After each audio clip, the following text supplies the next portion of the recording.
All right, here we go again. Welcome back to the Milwaukee Brewers franchise. Now it's just a matter of getting to the playoffs and getting further than we did last year. So let's get into the draft. Last year we had a lot of success. We got guys that are almost major league ready. Tigers with the first overall pick again. So our scout thinks that we should take Jared Jones. The problem is these catchers get really overrated in this game. It'd be really hard to take back-to-back catchers. You know what? We're just going to do it. Back-to-back catchers in the draft. Hopefully we can develop him, but he's got the upside, and he's also a first baseman. So yeah, we're going to take what could be our first baseman of the future here in Jared Jones. Garrett Spain out of Austin Peay. 40-man roster ready to go right now. You look at his college stats, he did have a really nice year. We need some position player depth.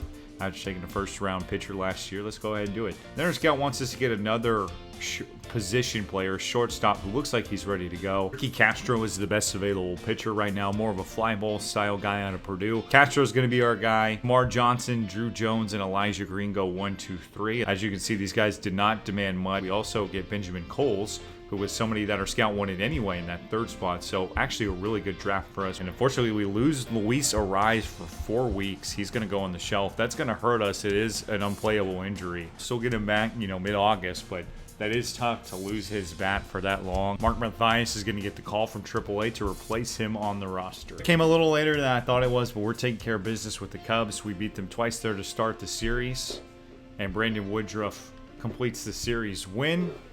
Jake Thompson going for the sweep.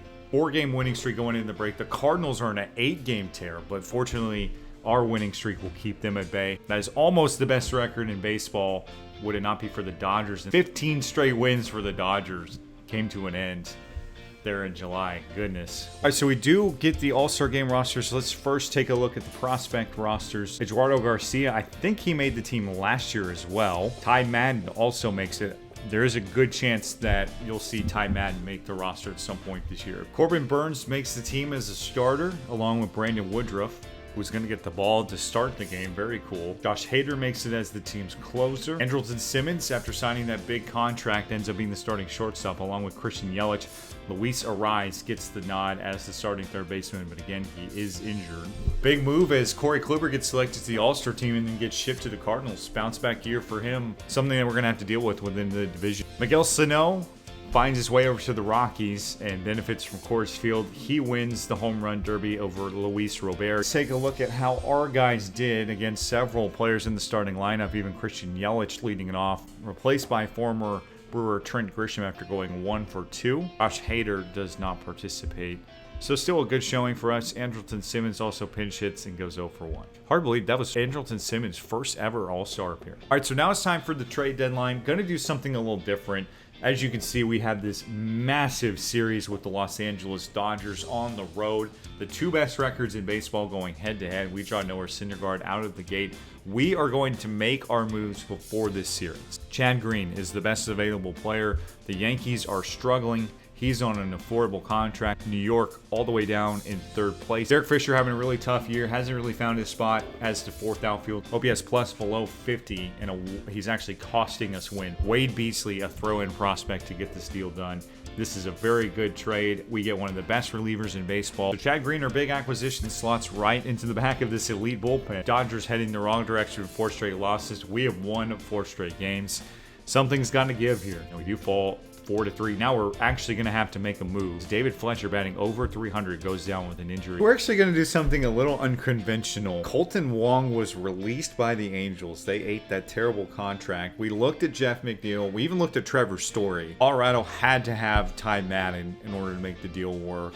New York also had to have Ty Madden. I didn't want to sacrifice him.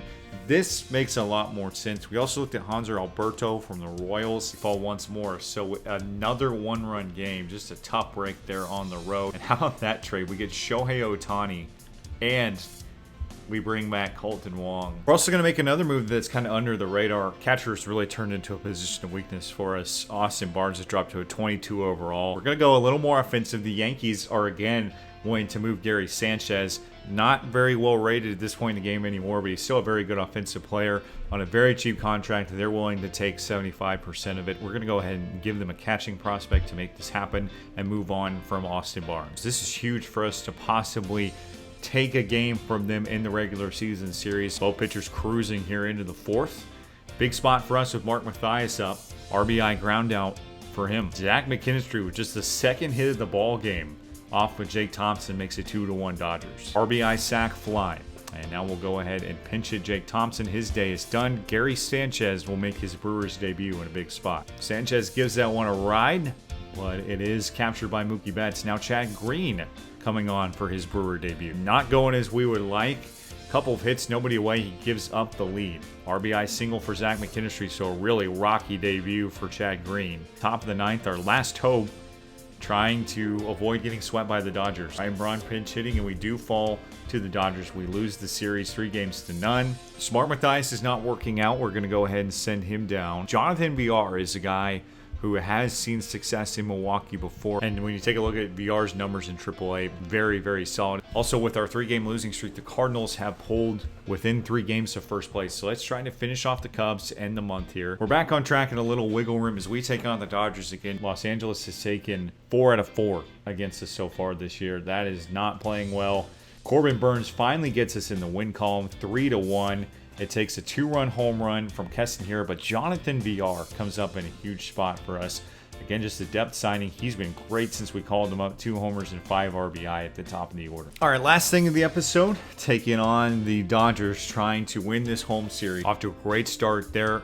Keston Hiura drives in a run with a double in the first. RBI single for Alex Dickerson to tie it up. Second inning now, we get a huge boost off a home run from Gary Sanchez. 3-1, we take the lead. A solo homer from Keston Hiura, having a day. Ohtani with 2 runs of support in the 5th. Big spot. 2-2, huge strikeout there. Bases are loaded. Bellinger's just ridiculous in this game. But we do get a tag at the plate. I've never seen that. And it's also Ryan Braun, who's not great in left field. We are going to bring in Aaron Sanchez, however. Ohtani goes 4 2/3. Need a grounder. Aaron Sanchez does his job. 3-run shot, Colton Wong. 467. Wow, really digging into his power. And we take a 6-2 lead. That one coming off Darren O'Day. Man, 467 feet. Sanchez back out there to work, but he does give up a 2-run shot to Max Muncy. Fortunately, that Wong homer's giving us a little support. 2 runners in scoring positions. We try to protect the lead. He's got the lefty-lefty matchup we wanted.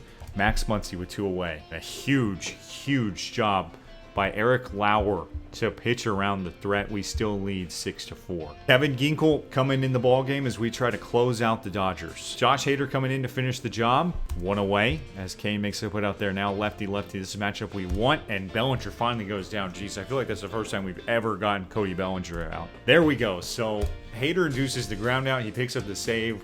We win 6-4 over the Dodgers, draw within 2 games of them. More importantly, we do take that home series. All right, so that'll do it for this episode. We end at 67-34 heading into August. 3.5 games over the Cardinals. And again, just going back and forth with the Dodgers for that best record in the NL.